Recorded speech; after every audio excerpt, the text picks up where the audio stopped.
पटवारी जी, मंच पर उपस्थित दोस्तों और सभागार में उपस्थित मित्रों, मैं मुख्य विषय पर आने के पहले दो एक बातें कहना चाहता हूँ।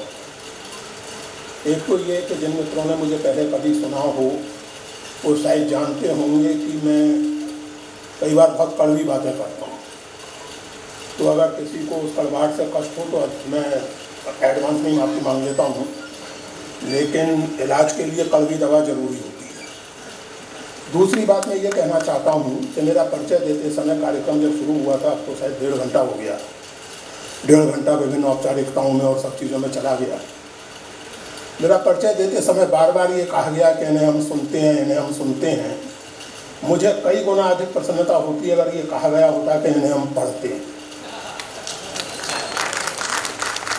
और जब मुझे इस कार्यक्रम के लिए निमंत्रण मिला मनोज जी का, तो मुझे अच्छा ये लगा कि एक तो बहुजन और इंटेलेक्ट, क्योंकि कोई कार्यक्रम संविधान के बारे में हो और ऑब्वियसली कांग्रेस माइंडेड लोगों द्वारा किया जा रहा हो और कार्यक्रम के आयोजकों के नाम में ही इंटेलेक्ट हो, ये मेरे लिए बेहद प्रसन्नता की और सच कहूँ तो ताज्जुब की भी बात है।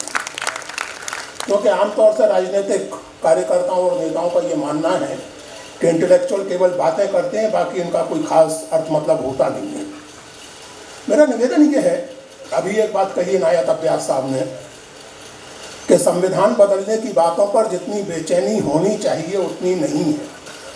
उसका कारण ये है, यहाँ मेरे ग्वालियर के 2-3 मित्र बैठे हुए हैं।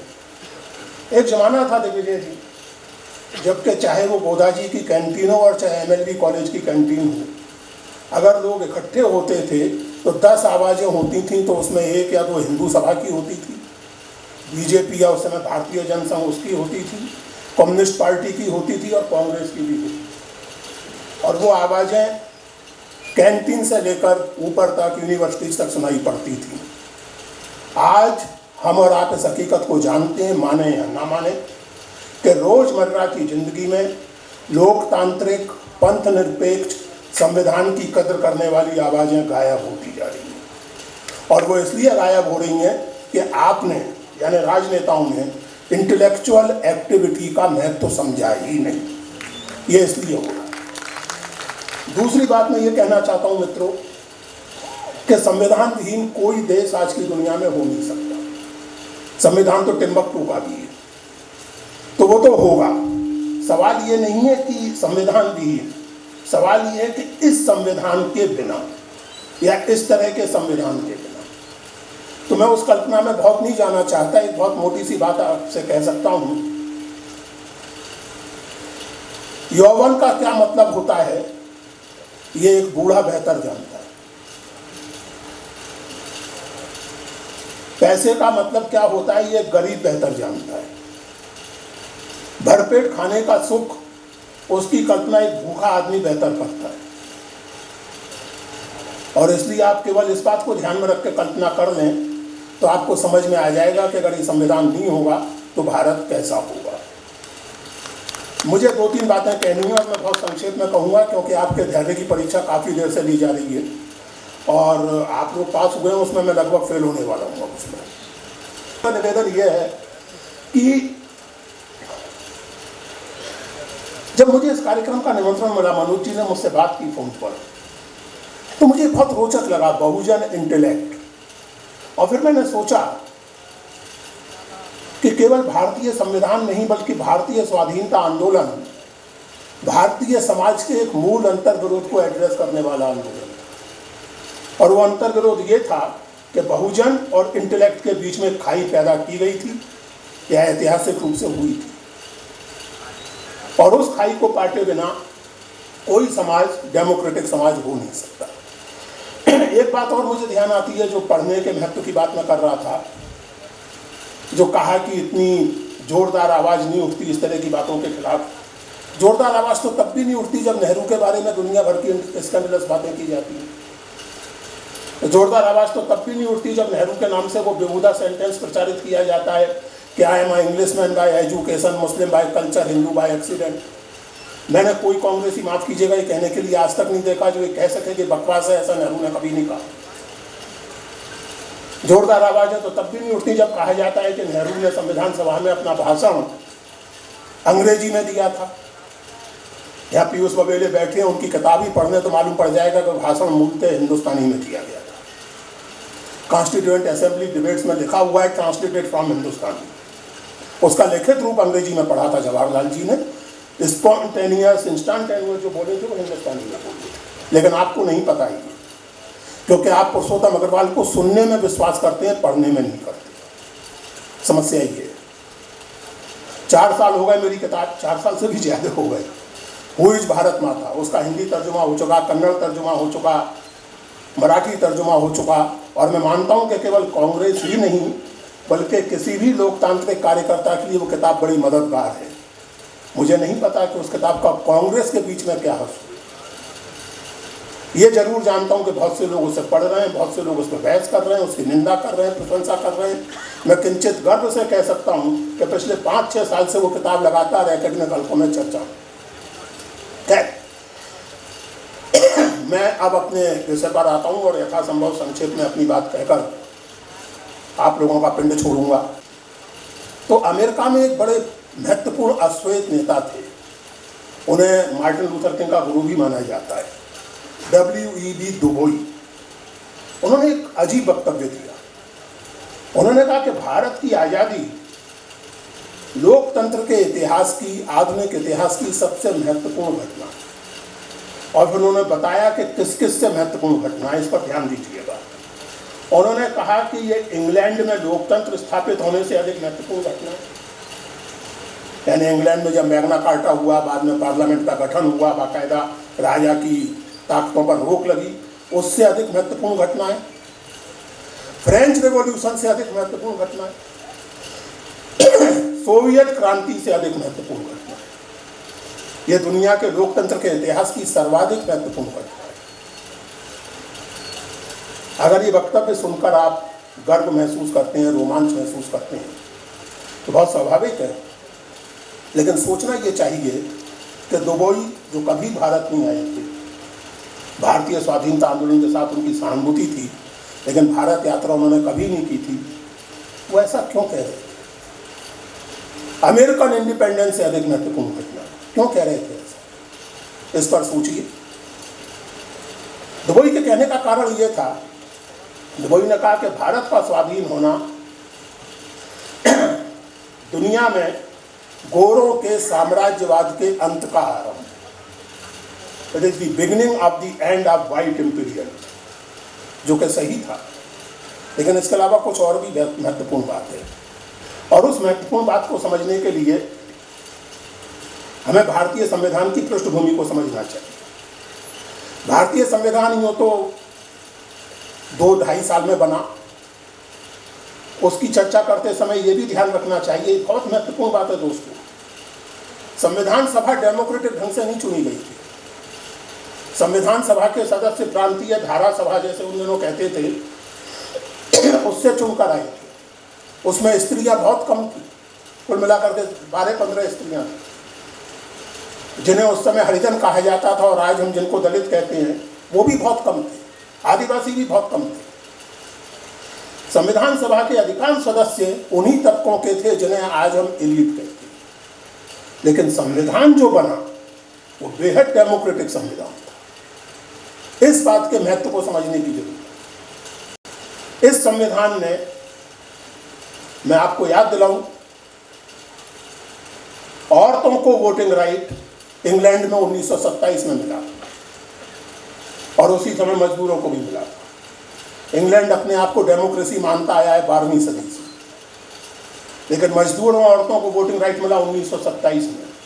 और इंसिडेंटली इंग्लैंड की औरतें जब 1909 में अपने वोटिंग राइट के लिए प्रदर्शन कर रही थीं, तो उसमें एक हिंदुस्तानी वकील भी शामिल था उस प्रदर्शन में। उस हिंदुस्तानी वकील का नाम है मोहनदास करमचंद गांधी, जो इंग्लैंड के औरतों की वोटिंग राइट्स के लिए प्रदर्शन में हिस्सा ले रहा था। यूएसए में सभी राज्यों ने जाकर के औरतों को वोटिंग राइट 1920 में दी। 1957 तक यूएसए में एपार्थाइड कानूनी रूप से मान्य था। एटलांटा जैसे राज्य में अश्वेत लोग बसों में अगली सीटों पर नहीं बैठ सकते थे। रोजा पार्क नाम की एक महिला अड़ गई, उसने कहा कि मैं तो अगली सीट पर बैठूंगी, और वहीं से माना जाता है कि आधुनिक यूएसए में ब्लैक रेजिस्टेंस आरंभ हुआ। स्विट्जरलैंड में 1952 में वोटिंग राइट मिला है औरतों को। यूरोपीय जिस यूनान को दुनिया के लोकतंत्र की जननी मानते हैं, उस यूनान के आधुनिक इतिहास में औरतों को वोटिंग राइट 1952 में मिला है। भारतीय संविधान लागू होने के पहले दिन से 21 वर्ष से अधिक का कोई भी भारतीय नागरिक irrespective of caste, creed, gender is entitled to vote. ये कोई छोटी मोटी क्रांति नहीं, इसलिए, और ये क्रांति इसलिए और भी अधिक महत्वपूर्ण हो जाती है कि जो संविधान सभा ये प्रस्ताव पास कर रही थी उसके लगभग 300 सदस्यों में केवल 15 महिलाएं थी। जो संविधान सभा ये प्रस्ताव पास कर रही थी उसमें संविधान समिति के अध्यक्ष डॉक्टर बाबा साहेब अम्बेडकर जरूर थे, लेकिन उसमें एससी और एसटी सदस्यों का कोई बहुमत नहीं था। वो डेमोक्रेटिक स्पिरिट थी, और वो डेमोक्रेटिक स्पिरिट आपके स्वाधीनता आंदोलन से आई। ये मानना खामख्याली है कि हिंदुस्तान में संविधान की चेतना या उस तरह की जरूरत की चेतना केवल संविधान सभा के साथ है। 1930 की लाहौर कांग्रेस में पूर्ण स्वराज का प्रस्ताव पास हुआ, और 1931 की कराची कांग्रेस में एक बेहद महत्वपूर्ण प्रस्ताव पास हुआ, सामाजिक आर्थिक प्रस्ताव। मैं फिर से आप लोगों से निवेदन करूंगा कि उसके बारे में सुनने से बेहतर होगा तो उसे पढ़ लिया जाए। ऑनलाइन बड़ी आसानी से सुलभ है, मेरी किताब में भी मैंने उसे रखा है, और जगह भी देख सकता है।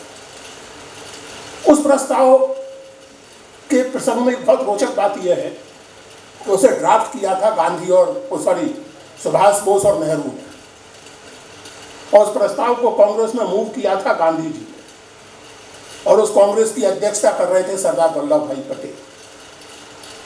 यानी पटेल तो दक्षिणपंथी थे, गांधी जी आधुनिक उद्योगों के विरोधी थे, लेकिन वो प्रस्ताव कहता है कि आजाद भारत में बड़े उद्योगों पर सरकार का नियंत्रण होगा।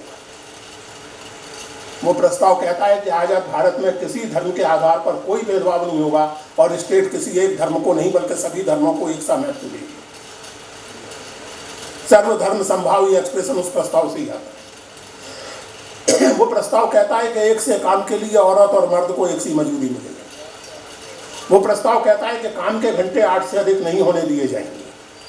और आज आप जानते हैं, एक सज्जन कहते हैं कि आपको 15 घंटे रोज काम करना चाहिए, दूसरे सज्जन कहते हैं कि आपको 18 घंटे रोज काम करना चाहिए। भाई 24 घंटे क्यों नहीं करना चाहिए? नित्य कर्म से निवृत्त होते समय भी आप काम करते रहे तो क्या है? लैपटॉप लेकर जाइए टॉयलेट में और कंपनी का काम वहां भी करते रहिए, और इस पर भी कोई हंगामा नहीं होता भाई साहब। केवल इस पर नहीं कि संविधान को लेकर हंगामा, इस पर भी कोई हंगामा नहीं होता। इस पर भी कोई लोकतांत्रिक पार्टी जवाब तलबी नहीं करती कि क्या बकवास है ये। 8 घंटे काम का अधिकार दुनिया भर के मजदूर आंदोलनों ने तमाम सारा खून बहा के हासिल किया, ये कोई कृपा नहीं है। और एक बड़े मानवीय ढंग से आप सोचिए, आप कल्पना कीजिए कि अगर आप 16 घंटे 15 घंटे काम करते हैं, 2-3 घंटे तो नींद और नित्य कर्म के लिए 4-5 घंटे तो देंगे भाई साहब। 18 घंटे काम करने वाले प्रधानमंत्री भी कुछ देर तो सोते ही हैं, कुछ समय दफ्तर आने जाने में लगेगा। बाकी 1-1.5 घंटे में आप एक पति का रोल निभाएंगे, एक पत्नी का रोल निभाएंगी, एक माँ का रोल निभाएंगी, एक पिता का रोल निभाएंगे, एक भाई का, बहन का, एक दोस्त का, एक पड़ोसी का। कैसा समाज बनेगा वो? कैसे पति होंगे आप? कैसे पड़ोसी होंगे आप? जो आप देखते हैं जगह जगह गुस्सा भरा हुआ है, लोग गालियां देते हैं, मार बहन करते हैं। ये गुस्सा जो फूट रहा है वो उसी फ्रस्ट्रेशन से फूट रहा है कि समाज में किसी के पास इतना समय रहने नहीं दिया जा रहा कि वो अपने चित्त में शांत होकर कुछ देर के लिए बैठे और सोचे। इस पर भी कोई हंगामा नहीं। और भारतीय संविधान जिस सोच से उत्पन्न हुआ है वो सोच बुनियादी तौर से इंसान को मशीन समझने वाली या बनाने वाली नहीं, बल्कि इंसान को इंसान बनाने वाली सोच है। जो प्रस्तावना हमने अभी पढ़ी उसके एक एक शब्द पर गौर कीजिए। Individual dignity, liberty, equality, fraternity और सबसे महत्वपूर्ण इंडिविजुअल डिग्निटी। सिर्फ मेरे जात, मेरे मजहब या मेरे जेंडर की वजह से आप मेरा अपमान नहीं कर सकते। आप मुझे अपने आप से निम्न नहीं मान सकते। It's a question of individual dignity which is the cornerstone of Indian constitution. तो कराची प्रस्ताव, कराची प्रस्ताव एक तरह से उस सोच का एक पूर्व रूप, एक प्रीफेस प्रस्तुत करता है जो जाके संविधान में मटेरियलाइज होती है, जो संविधान में एक रूप लेती है। और हम इस बात पर ध्यान दें दोस्तों कि दुनिया का कोई भी संविधान, खास करके भारत का संविधान, निश्चित रूप से ये कोई दर्पण नहीं है, ये रियलिटी को रिफ्लेक्ट नहीं करता, ये दीपक है। ये रास्ता दिखाता है कि इंडियन पॉलिटी को इस दिशा में जाना चाहिए। तो आपके लिए एक पैमाना है। अभी भी ऐसा नहीं है कि सारे बच्चे स्कूल जाने लगे, लेकिन वो पैमाना है। और इस सिलसिले में जीतू जी ने बहुत महत्वपूर्ण बात कही कि जब आप भूमि अधिग्रहण कानून को कमजोर करते हैं, जब आप राइट टू फूड को पॉलिटिसाइज करते हैं, जब आप राइट टू एजुकेशन को कमजोर करते हैं, तो आप संविधान बदले बिना ही संविधान को बदल रहे हैं, क्योंकि आप संविधान की मूल स्पिरिट पर आक्रमण करते हैं।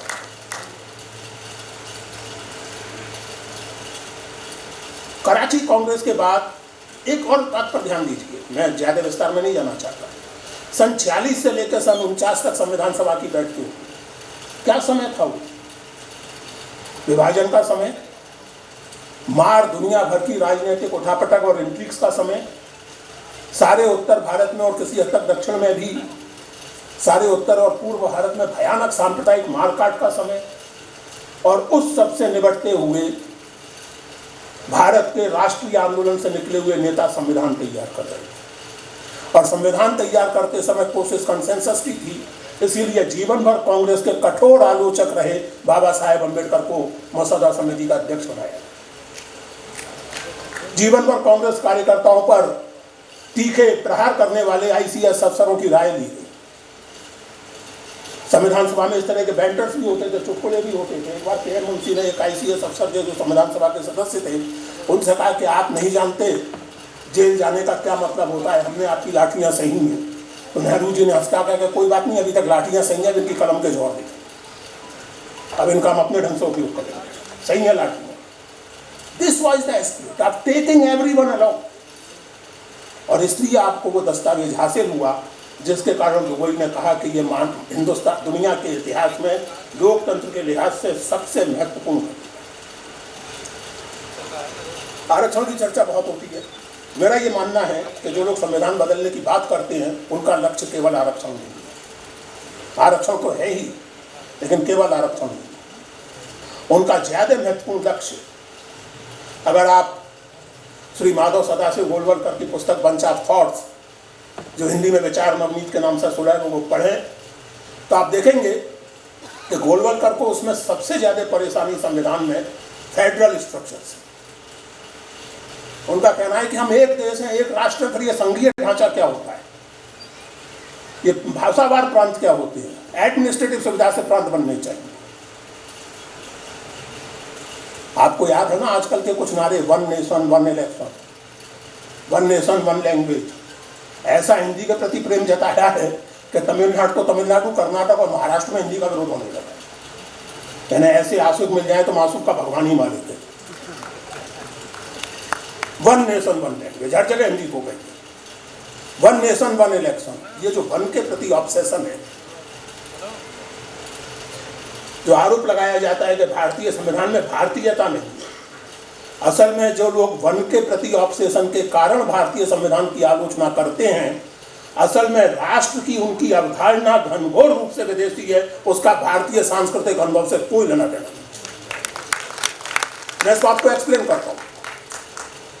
एकेडमिक्स में जब किसी भी चीज की परिभाषा की जाती है तो जो उपलब्ध अनुभव होते हैं उनके आधार पर परिभाषा की जाती है, हवा में परिभाषाएं नहीं होती है। तो जब हिस्टोरियंस और पॉलिटिकल साइंटिस्ट यूरोप में यूनिवर्सिटीज में डिस्कशंस में नेशन को आइडेंटिफाई करने चले, तो यूरोप के इतिहास के आधार पर खास करके वेस्टफेलिया ट्रीटी, जिसमें कि साम्राज्यों का विघटन हुआ था और नेशन स्टेट्स का उदय हुआ। ऑस्ट्रो हंगेरियन साम्राज्य का विघटन हुआ, दूसरे साम्राज्यों का विघटन हुआ और उनकी जगह नेशन स्टेट्स विकसित हुए। तो पाया गया कि नेशन वो है, नेशन उन लोगों को कहते हैं जिनकी एक भाषा हो, एक धर्म हो, एक इतिहास हो, एक कल्चर हो, एक से रीति रिवाज हो। इस आधार पर लोगों ने रियलाइज किया, विद्वानों ने महसूस किया कि यूरोप की डेफिनेशन लागू ही नहीं होती भारत पर। या तो फिर ये कहिए कि भारत राष्ट्र नहीं है।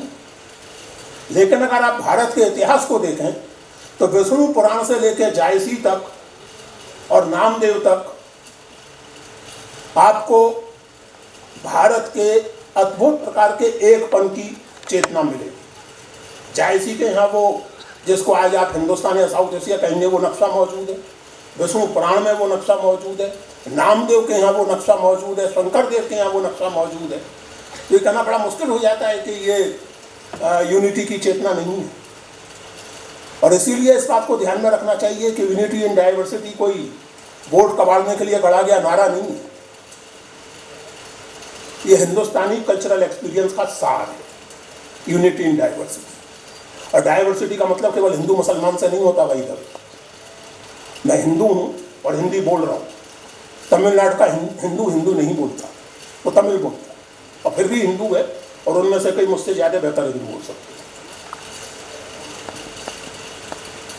केरल का मुसलमान उर्दू नहीं बोलता लेकिन मुसलमान है। बंगाल का ब्राह्मण मछली खाता है, राजस्थान का ब्राह्मण मछली नहीं खाता है, दोनों ब्राह्मण।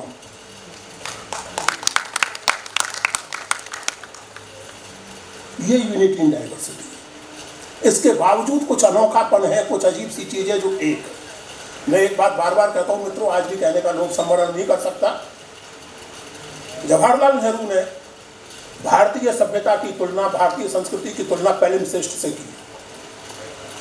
यानी किसी पांडुलिपि का पुराना पन्ना, एक ऐसा पन्ना जिस पर एक इबारत कभी लिखी गई, उसके बाद दूसरी इबारत लिखी गई, उसके बाद तीसरी इबारत लिखी गई, चौथी लिखी गई, लेकिन कोई भी अगली इबारत पिछली इबारत के अक्षरों को पूरी तरह मिटा नहीं सकी। There is a great continuity in this studies, Sindhu घाटी सभ्यता से लेकर आज तक। और उस कंटिन्यूटी में हिंदू परंपरा, बौद्ध परंपरा, जैन परंपरा, ईसाइयत, इस्लाम, ये सब शामिल है। यूरोपियन परंपरा भी शामिल है। इसलिए जो लोग ये कहते हैं कि संविधान इसलिए भारतीय नहीं है, तो उसमें साथ बहुत कुछ आयरलैंड के संविधान से लिया गया है, बहुत कुछ फ्रांस के संविधान से लिया गया है, आदि आदि। ऐसे मित्रों की सेवा में ऋग्वेद का केवल एक मंत्र नहीं बल्कि मंत्र का एक दो चार शब्द में उद्धृत करना चाहता हूं। आनो भद्रा क्रतवो यंतु विश्वता, अच्छे विचार दुनिया में कहीं से भी आए हम तक आए। विचार में, भाव में, मनुष्य की श्रेष्ठता में ओरिजिन नहीं देखा जाता। आप इसलिए डेमोक्रेसी नहीं छोड़ देंगे क्योंकि डेमोक्रेसी का जन्म इंग्लैंड में हुआ या कहीं हुआ। आप इसलिए डाइवर्सिटी नहीं छोड़ देंगे क्योंकि डाइवर्सिटी का सबसे बेहतरीन एक्सपीरियंस हिंदुस्तान का है। यूरोप के तो हालत खराब हो गई है पिछले 20-25 साल में डाइवर्सिटी में। ट्रम्प साहब लगभग पगला गए डाइवर्सिटी के कारण। हमारे लिए diversity is a fact of life, हम इस पर चकित नहीं होंगे। अगर और एक बात और ध्यान रखिए, मेरी अंतिम बात, राजनेताओं की आलोचना करना, राजनेताओं को कोसना बहुत आसान है और हम सब इंटेलेक्चुअलों का प्रिय सवाल नहीं है।